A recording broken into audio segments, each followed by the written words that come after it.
One of the cornerstones of Rick's Market Foundation is its partnerships. This is something we cannot do alone.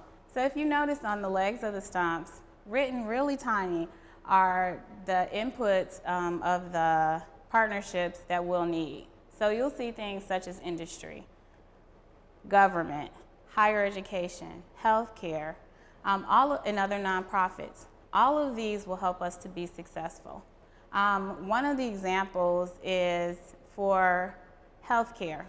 We would look for dietitians, physicians, nurses to all volunteer and come in the store and do health fairs.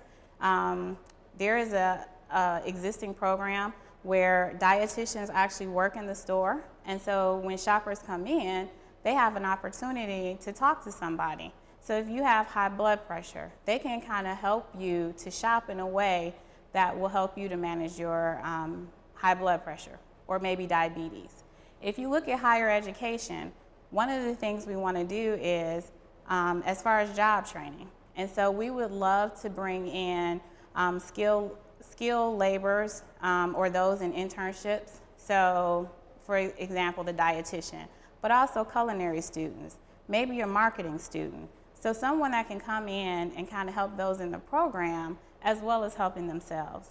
Also, we look to partner with culinary schools for our bakery, to help with our after-school programs, for our product demonstrations and cooking demonstrations and after-school classes.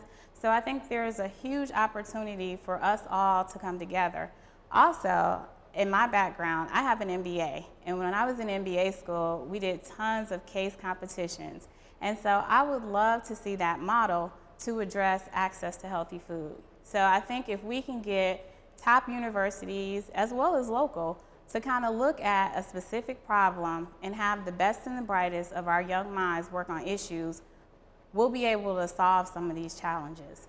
Also, when we look at other nonprofits, and I'm gonna ask Jillian to come up and talk a little bit about her organization.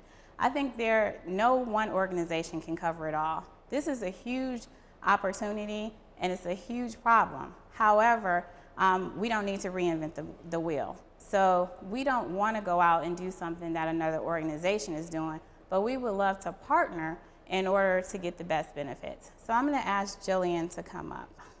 Hello everyone, my name is Jillian Highshaw and I am founder and executive director of FARMS.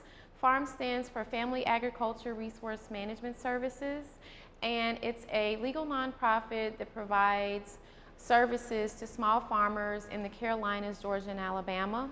Currently, we have about 3 different service areas. One is legal assistance, where we help with farm succession planning, and that's primarily focused on elder care law, estate, trust, land trust, things of that nature. And so we help the farmers put their land in a conservation easement with partnerships with land trusts, or to draft a testamentary will, just to ensure that the land is protected through the lineage of the family. The second area is retail marketing services, and this is where Angela's R.I.C.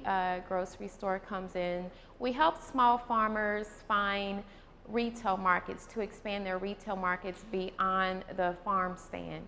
And so that would go to RCA grocery stores, as well as hospitals, farm to school initiatives.